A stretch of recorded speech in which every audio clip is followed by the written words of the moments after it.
Golden State Media Concepts bring you Book Review Podcast, a haven for bookworms of all ages and the widest genres, from mystery to memoirs, romance to comedy, fantasy to sci-fi. If you love to read, this is the podcast for you. It's the Golden State Media Concepts Book Review Podcast.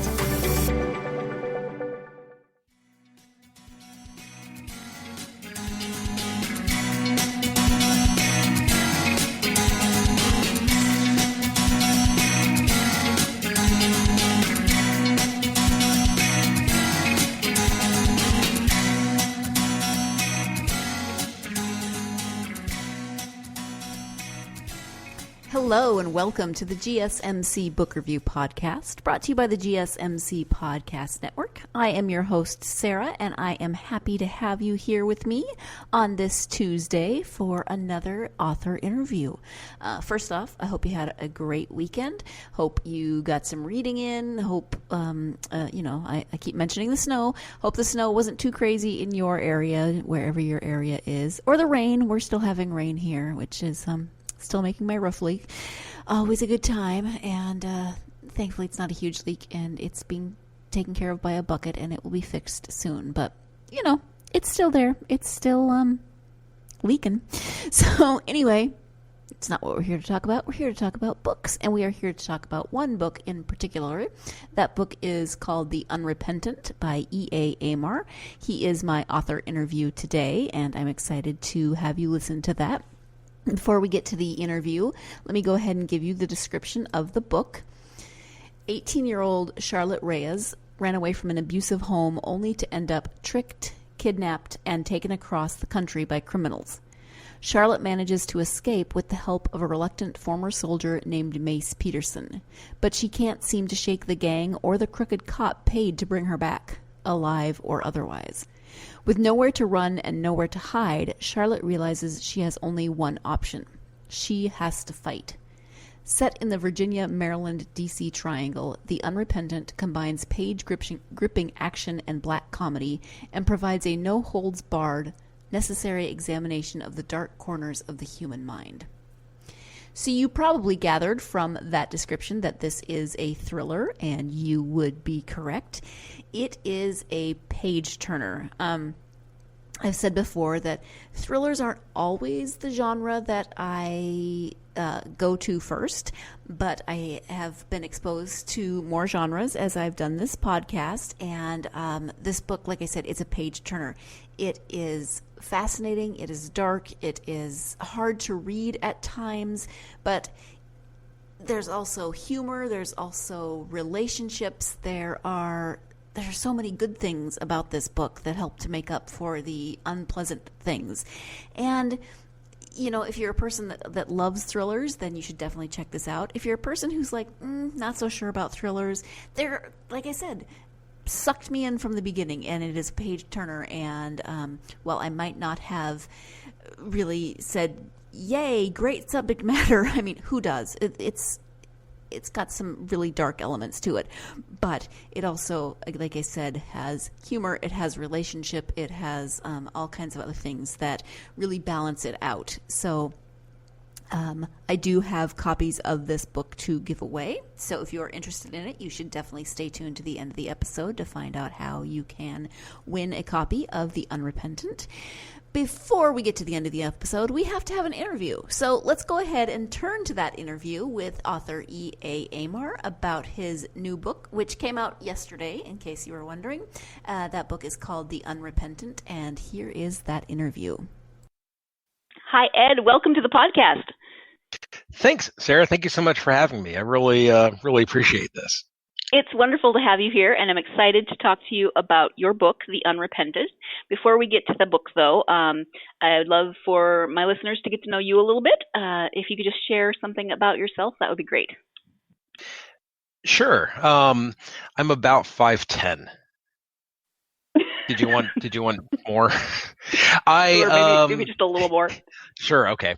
So The Unrepentant is my third published novel. The first one came out in 2013. In addition to writing novels. I also am a monthly columnist for the Washington Independent Review of Books, and I've been with them for maybe, 3 years or so. And I run the Washington, D.C. Noir at the Bar series. In addition to that, I'm the managing editor for the Thrill Begins, which is I do for the international thriller writers. The Thrill Begins is a website devoted to aspiring and debut crime fiction writers, and I also serve on the board of the International Thriller Writers. Okay. Wow, fun. And I'm actually 5'9". I was lying earlier. I'm sorry.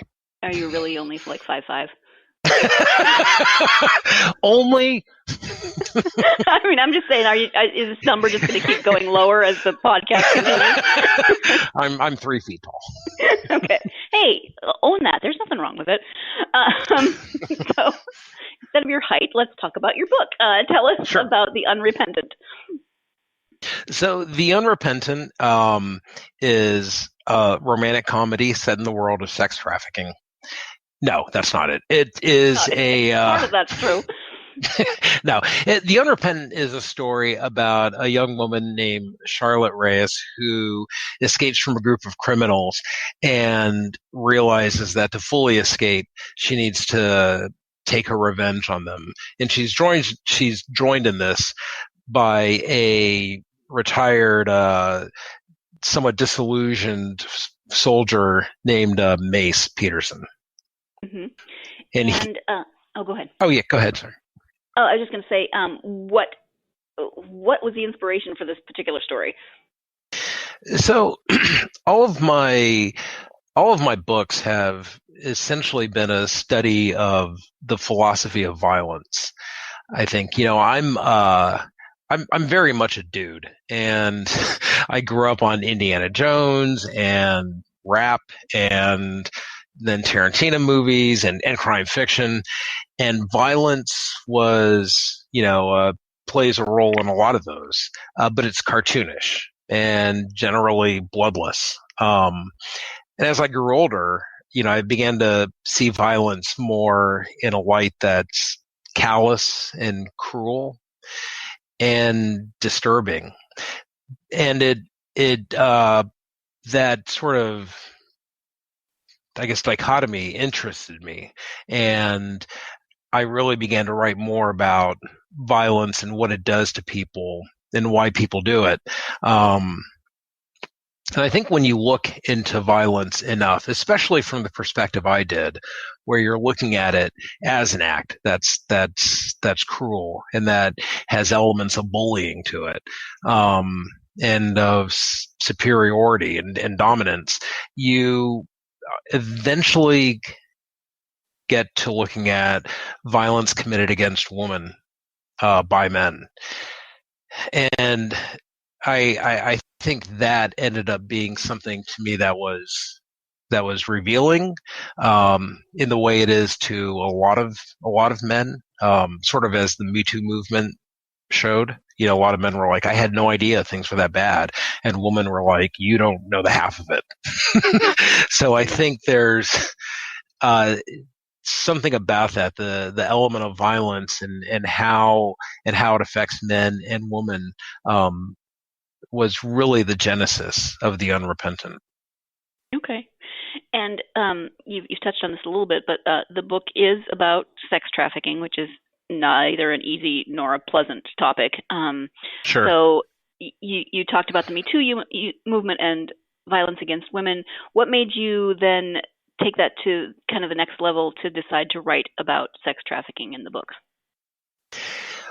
Well, it was sort of, the thing is, the book, I don't know, it is about sex trafficking, but I don't consider it necessarily a book about sex trafficking in the same way. I think when my agent and I were looking at comps, one of the things we kept going back to was Kill Bill. And in Kill Bill, a lot of things happen to Uma Thurman's character, but those things don't necessarily define the movie. What defines it is kind of like this woman sort of taking her revenge. And I feel that does better serves the book's description, but also sort of does justice to books that are really devoted to a study of sex trafficking, and in ways mine isn't.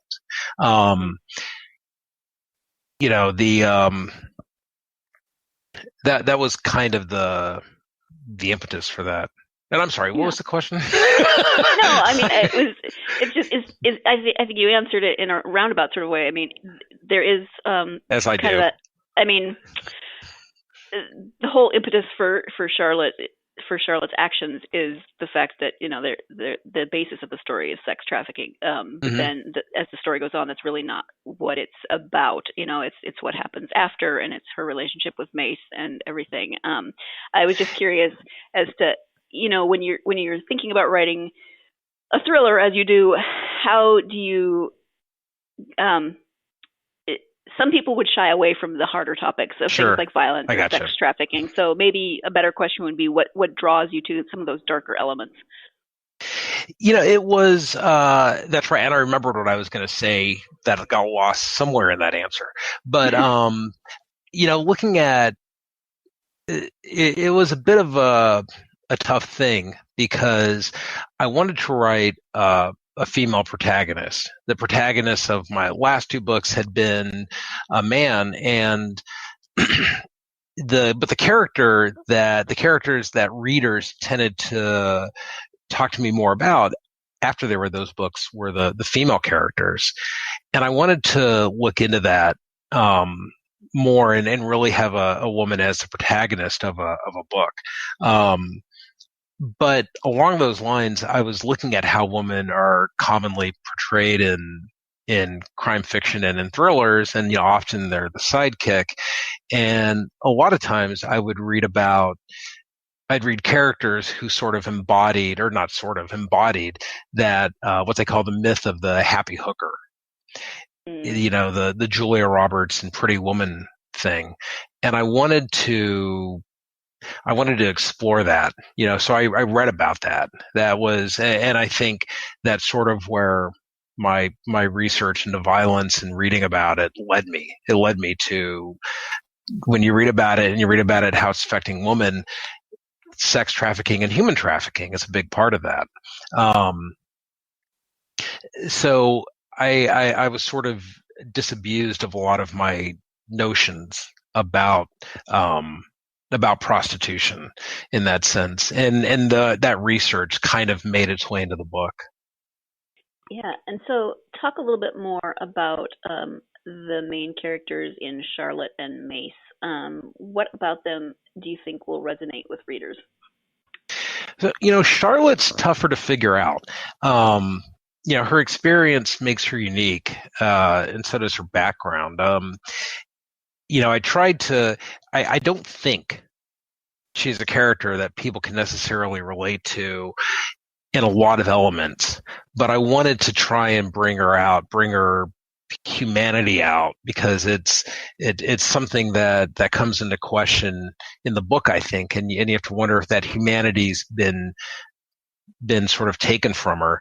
But I wanted I hope that there are some quiet moments in the book with her, or maybe in her relationship or conversations with Mace or Mace's estranged wife, ex-wife Eve, where that humanity comes forth. And so you can see that it hasn't been completely, that nothing could take it away entirely. Mm-hmm. But in that sense, and because of her role, I mean, she's a co-protagonist with Mace, right? But she's the leader. She's the hero of the book. And Mace is really more of the sidekick character and at times the comic relief, despite his own traumas. So with Charlotte, she's a little harder to figure out. I do hope, like I said, those quiet moments resonate with readers. With Mace, I feel that he's the one that I don't think readers would be necessarily more attracted to. I guess it depends on the reader, but he's the one who you find who would be more reassuring, I think.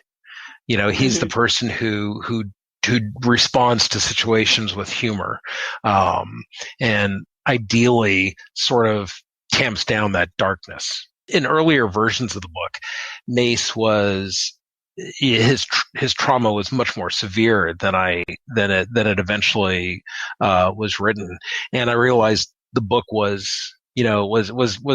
fun. Wasn't fun to read. I mean, one of my early readers, a great writer named Alan Orloff, he read it, and his first note back to me was, "Well, damn, that's depressing." Which isn't an experience. It's not fair, right? Right. You want to be honest with this stuff, right? And I feel like I'm not doing my job if I'm not honest. But at the same token, that's not necessarily why we read. We read for escape and for hope and for knowledge, but we don't want every single thing there. So, hopefully that if there's something that people resonate with in the characters, then those are the moments that they get that sense of escape and that sense of hope. So we do have to take our first break of the podcast. Hopefully you've gotten a good taste of what this book is about and what the main characters, some of their motivations. I will say that I feel like Mace's character has a lot of similar sense of humor to the author's. So that gives you a little insight into his character. When we come back, we will be talking more about the characters and the story, some of the research that was done, and then talking about some other topics. So stay tuned. You're listening to the GSMC Book Review Podcast, and I will be right back. Do you want to be healthier, yet you just don't know what to do? All these shows telling you this and that, but nothing seems to work. Well, listen close. Golden State Media Concepts has got something great for you. The Health and Wellness Podcast dedicated to workout trends, healthy eating habits, diet, and everything about healthy living. Join us in our banters as we help you not just live life to the fullest, but live it to the healthiest.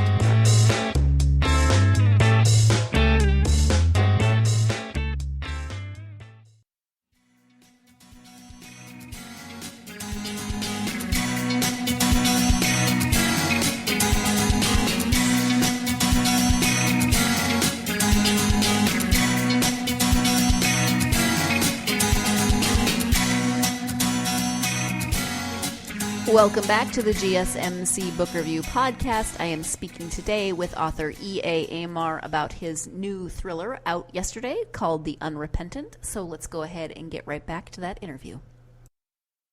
And, Mace is the kind of comic relief, more human aspect of the relationship, but he's got his darker side as well. I mean, it's not specific. Well, it's not specifically said that he has PTSD, but I would assume he has some from his time in Iraq. But he also suffers from depression, which is genetic.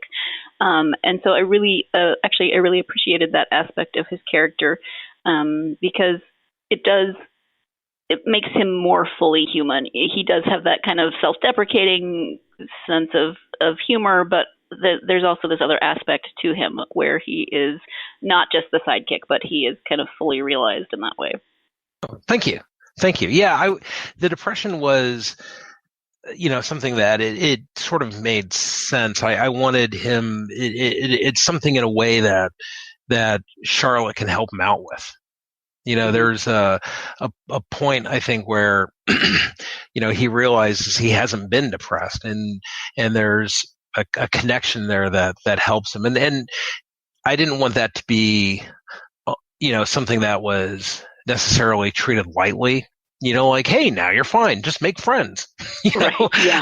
Just think happy thoughts. Yeah. Yeah, exactly. But I did want there to. But he's also in a situation where he doesn't, where he's not. He's thrust out of sort of the place he's ensconced himself. Right. And I don't want to give anything away, but you don't tie it up in a nice, neat bow at the end. In terms of his depression, it's not like, yay, now he's fine. Right. So in terms of the story or the characters or setting or anything, is there anything autobiographical in the book?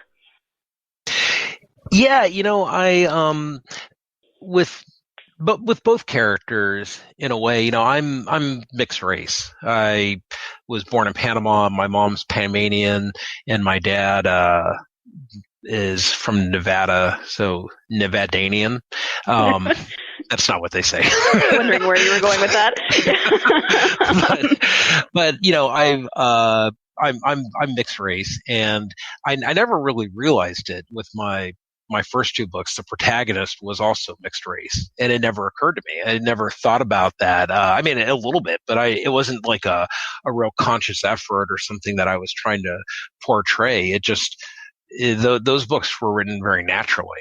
Charlotte is Hispanic, and Mace is mixed race. He's half black, half white, and a lot of that, I think, it comes from me. It's not the kind of books I didn't see those characters when I was growing up reading, and I'd never really.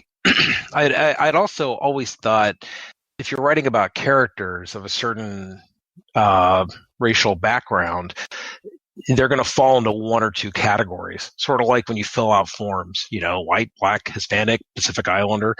I haven't really thought much that there was anything to say about growing up with a mixed race, and then over, I guess it was maybe a decade ago, I started to realize that, this is sort of a unique experience, and I was often alone growing up in that way. And I have a son. My wife's Vietnamese. I'm half Hispanic, half white. He's gonna grow up. Mixed, but he's not. But the world's changed a lot since then, and he won't feel that isolation. I don't think that I did. But in that sense, I want to create characters now that represent that. So I think, both Mace and Charlotte in their background, how they view the world, they probably take that from me. Yeah. And kind of moving off with that, Charlotte, Mace, and Eve are all, Eve is also African American. And so often in books, the main characters, as you said, growing up, you didn't see people of color in those roles. So it was really refreshing to see, the hero of the piece and the main characters of the piece being people of color, as opposed to just sort of side characters or the bad guys. So, is that something that you consciously do when you write in terms of diversity, or is it just something that kind of flows naturally out of your experience? It used to just be, it wasn't as much of a conscious effort as it is now. And a lot of times, it's interesting. I haven't honestly realized this until this exact moment, but when I write short stories, the characters are usually white. And when I write novels, the characters are almost always mixed. And I'm thinking about that now. I think it's because with short stories, I generally am exploring something other than, I'm not diving as deep into the character. But if it's going to be a novel, I don't think I could write a character who was white, who wasn't mixed, who didn't have that those experiences on him, because I want that to be represented. With a short story, I guess it's different. I'm really looking at something.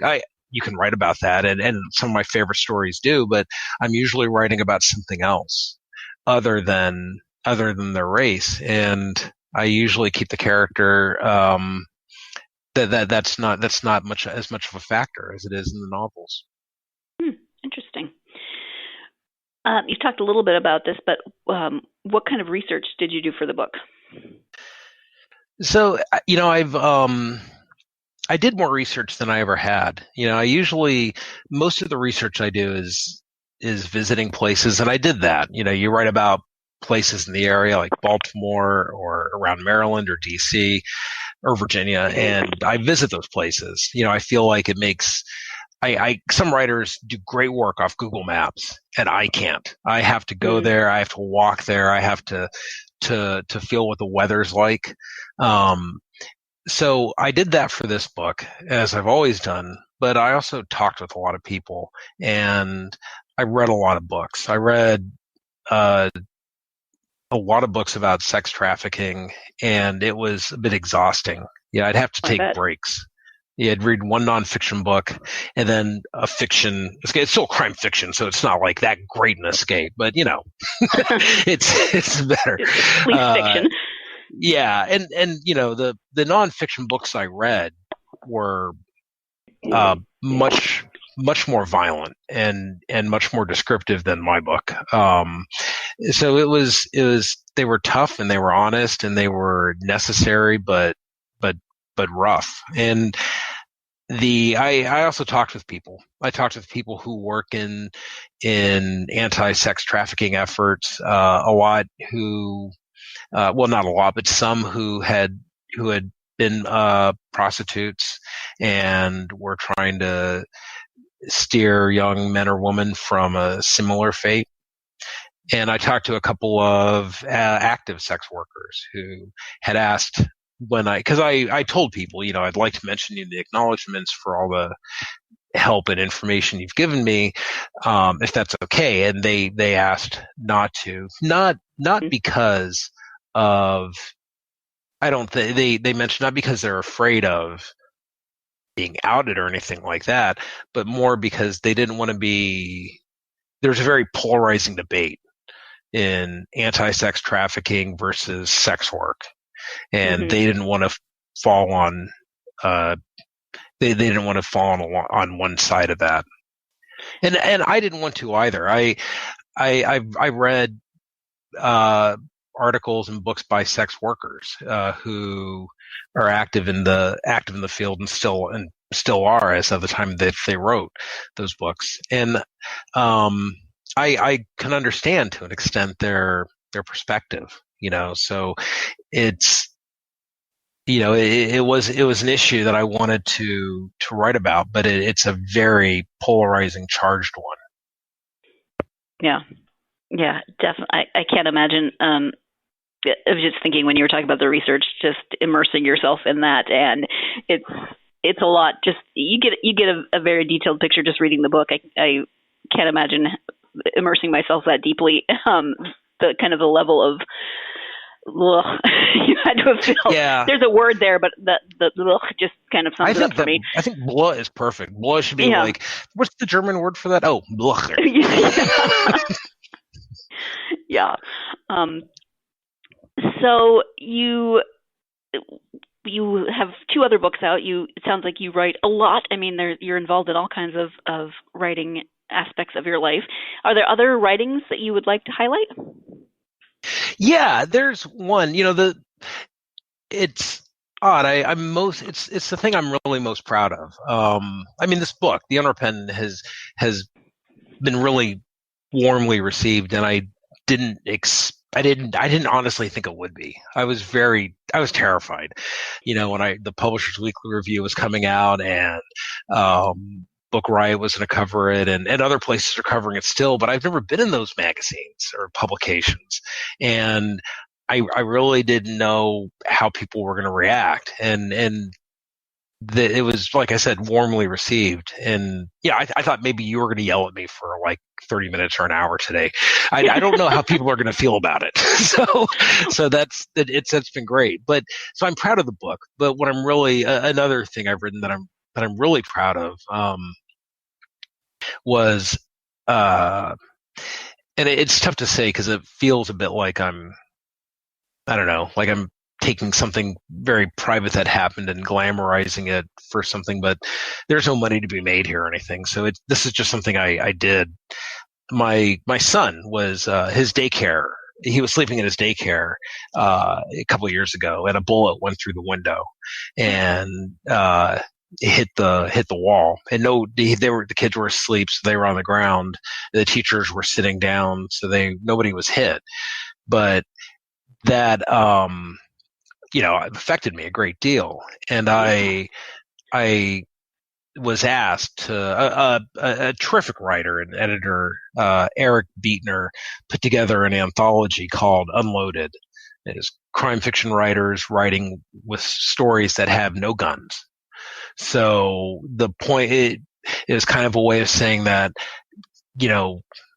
there's kind of taking the abundance of guns out of some part of society. It was kind of a demonstration of that, and he did that book did really well, and it was Joyce Carol Oates contributed to it. And he asked if I would write an essay about the experience at my son's daycare for the sequel, the follow-up book, and I did, and I've just never written anything that personal in a way, and it really it made me think about every parent has complicated issues and understand a complicated relationship with parenting. So that made me sort of lay that out, and it made me sort of realize what my son means to me. But then I also, from that essay, my wife and I have lived in this area since '93. So this area has been hit by violence, from 9/11, when my father was in the Pentagon, he lived, to the Beltway sniper, when nobody would leave their houses in this area for about 2 weeks. Yeah.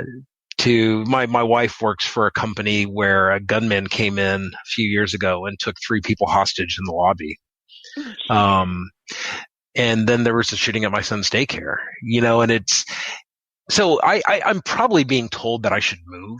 It's probably like a really clear symbol, like, we don't want you here.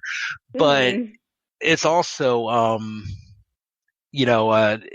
again, that I think maybe that's why I'm studying violence the way I am and looking at it the way I am. But that essay that came out last year is, I really loved that essay. And yeah. Yeah, you said it was in a sequel. What's the name of that? Oh, it's Unloaded Volume 2. More. Oh, okay. I think it's more crime writers writing without guns. Okay. Just in case people want to look into that. Yeah, edited by Eric Beetner, and mine's the only. They're all short stories. Mine's the only essay, and obviously mine has guns in it. But everything, it's great. There's Laura McHugh, James Iskin. There's some great writers in there. Okay. Wow. Thank you for that. Sure. That's wow. I would have to process that before I could say anything hopeful. I'm going to ask you what's next, even though this book just came out yesterday, March 4th. But are you working on another book? Yeah. So I was involved with, I co-edited and contributed to a novel and stories called The Night of the Flood, where a flood hit this town, a fictional town, that was a dam was intentionally blown up by a group of vigilantes, and it causes a flood in this town, and then 14 writers each wrote about 1 hour that night in the town, during the flooding and the rioting and the looting and the chaos that would ensue. So that book came out last year, and I co-edited it with a writer named Sarah M. Chen, who's fantastic, and I love Sarah. And we are planning a follow-up to it, and it is we have a lot of the same writers plus some new ones are doing it's not a sequel, but it's a separate book with the same kind of concept, one theme, and everyone's tackling it. And everybody sent their stories, and Sarah and I have to go through it and edit the damn thing. And neither of us are looking forward to it, and we're putting it off. But at this point, I think we have to. So that's next.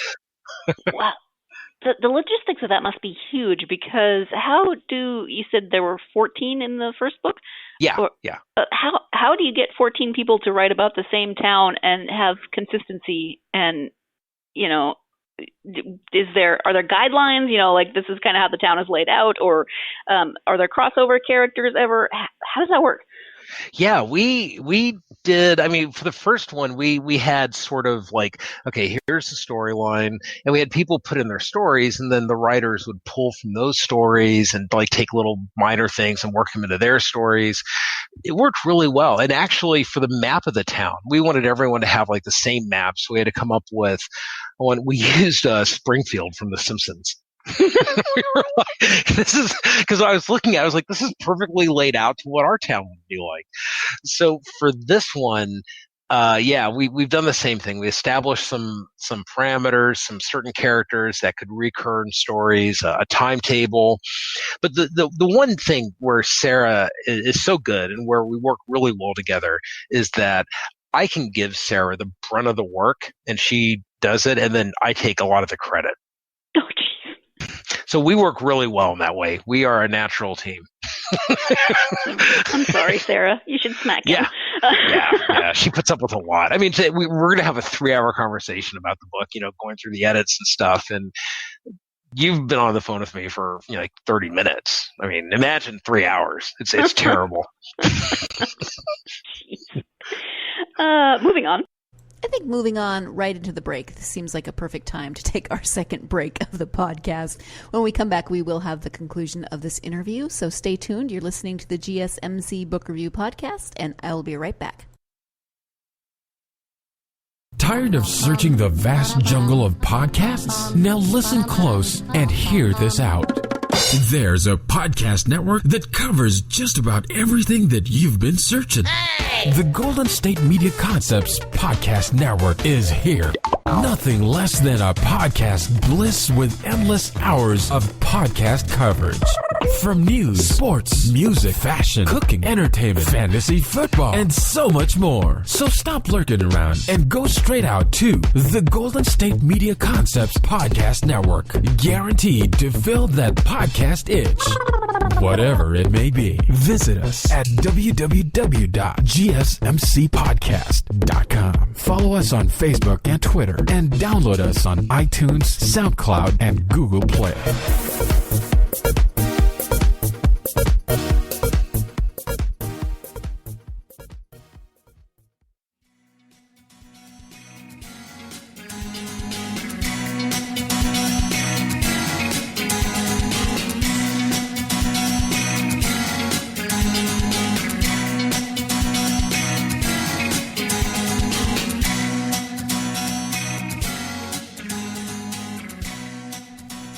Welcome back to the GSMC Book Review Podcast and the interview with author E.A. Aymar about his new thriller, The Unrepentant. Let's go ahead and get back to that interview and its conclusion. You write a lot and in a lot of kind of different styles. Did you always want to be a writer? How did you get into it? So, yeah, I wanted pretty early on. I mean, I think it was, every writer, I think, probably has an experience where some teacher tells them, hey, you should go into writing. And for me, that was in college, my sophomore year. My psychology, I went into college to study psychology, and I was a big fan of the Bob Newhart show, and so that was my model, and I awesome. went into but my psychology professor said you really should go into writing. And I was like, really? And he said, I really think you should. I think it's the field for you. And also you're failing my class. and then I failed out of school, as a matter of fact. So the school said, if you want to come back in, I begged him. I said, you've got to let me back in. My parents are going to kill me. And I was going to George Mason. So it's not like I fell out of Harvard or like a good story. It was, I love Mason, but come on, it's not failing out of Yale. So they said, they were like, you can come back in, but you have to change majors. You cannot study psychology. This is not the field for you. But that seemed fair. So I went into English, and I'd always loved reading and writing, and I never really took it seriously as something to study. And then it was great. I loved. It seemed easy for me, which is why I didn't consider it as a viable field. But then I got into it and I realized, this isn't easy at all. And this is wonderful. And then I didn't fail out again. So, it was clearly the right decision. Yeah. I mean, that was not a subtle sign in your life. Exactly. So then, out of your own experience, do you have advice for aspiring authors? There's two things. The first is, it's really hard not to do this, and I totally get it, but don't rush. I was in a position where when I started trying to write, there was no self-publishing. I mean, there was, but it was just vanity publishing is what they called it. The self-publishing the internet literally wasn't around. So I had to go sort of a long, arduous route to get traditionally published. And when self-publishing became an option and I could have gone that route, I was so rooted in this goal that it wasn't really something I considered, which isn't to cast aspersions on self-publishing. I have a lot of friends who do it and do it really well and write terrific books, but I would have taken it as an easier way to get published, which is not how you should consider it. So I would say it's an art form. It takes a long time. William T. Vollmann once said a writer should wait 10 years to get published, which is what I did, but not because I wanted to. But he's probably, something about that I think is probably true. The other thing I would say is always work on a location. I read a lot of, like, when people send me stuff to read, or if I'm doing critiques or something, a lot of writing has no place. And that's a dramatic mistake. You really need to write a place, and you need to have a relationship with it. A place isn't really a character in a book, like people sometimes say, but it is, but it affects all the characters.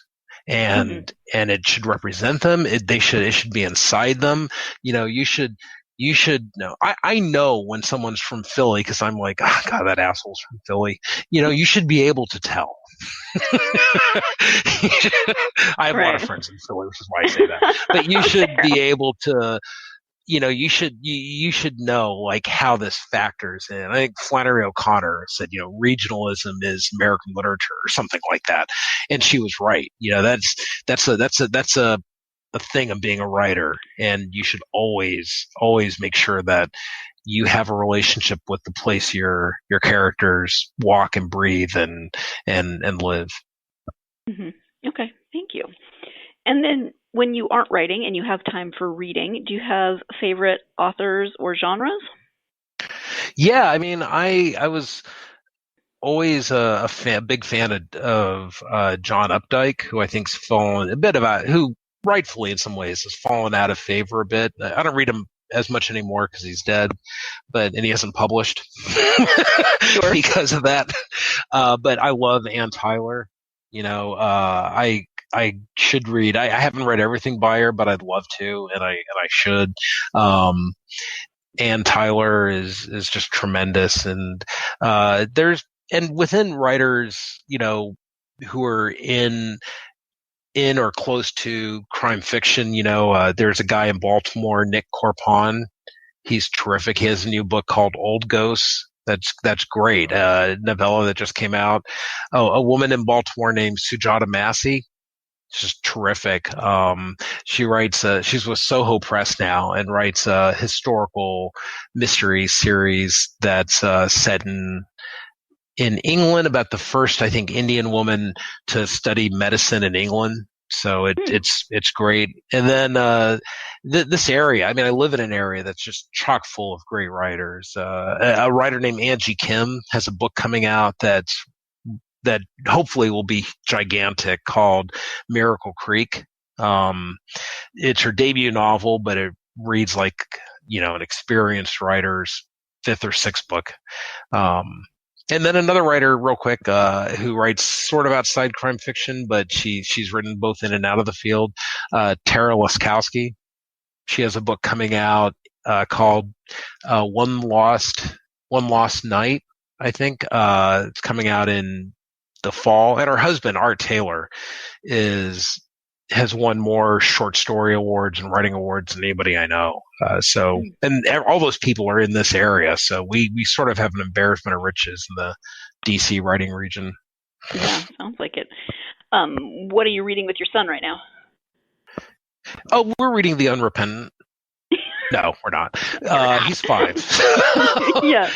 Actually, you know what we're reading? He loves this book, and I hadn't read it, and I love reading it every night to him. Fox and Socks.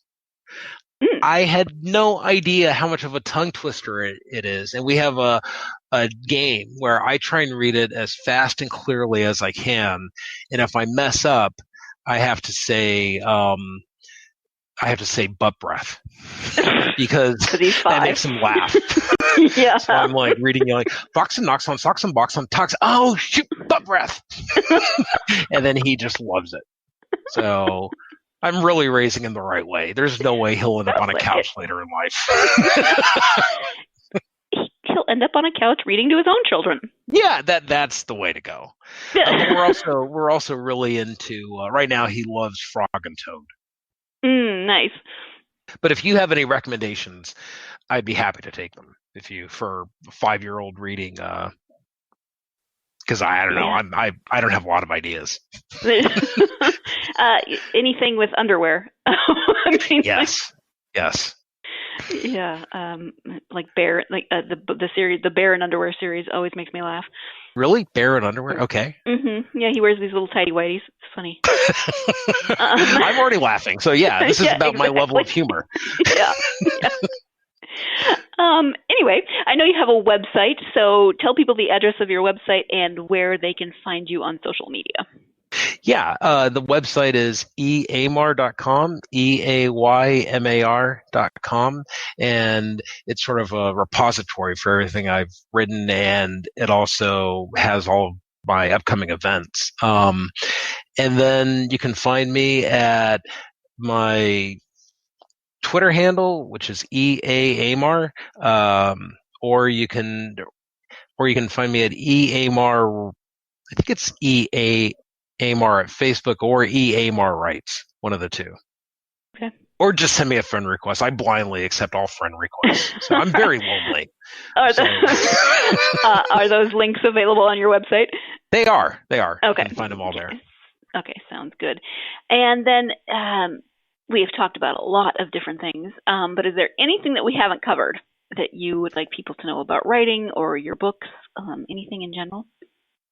I guess the one thing I'm a big proponent of, and I'm not as active about this as other people are, but diversity in fiction and crime fiction, obviously in particular, is important to me. And there's writers like we mentioned before, Kelly Garrett, who's a friend of mine, who's really taken the lead on that and is probably the best voice talking about diversity in crime fiction today. But there's two publishers coming out that I'd like to mention who are focusing on that. One is coming out from Polis Books. It's going to be an imprint called Agora, and it's run by a woman named Chantel Amy Osman, who is fantastic. She actually was the editor for the Unrepentant because she does work with Down and Out Books, but she is starting her own imprint, and she's got some fantastic writers lined up for publication in the fall. And I really appreciate what Chantel and Jason, who runs Polis, are doing. And there's another publisher doing the same thing. They started around the same time, Bronzeville Books, which will be run by Danny Gardner, and I believe Renee Asher Pickup is also working on it with them. So those two publishers coming out, I would hope people would pay attention to, because I think they'll really contribute to writing in a meaningful way. Okay. Thank you so much for that. And I also want to thank you for taking the time out of your weekend to talk to me. I really appreciate it. Oh, it was so much fun. I really enjoyed this, and it's really an honor to be included in your lineup of guests. So thank you so much for having me, Sarah. Thank you once again to Ed for joining me on the podcast to talk about his new book. Thank you, as always, to you, my listeners. I so appreciate you.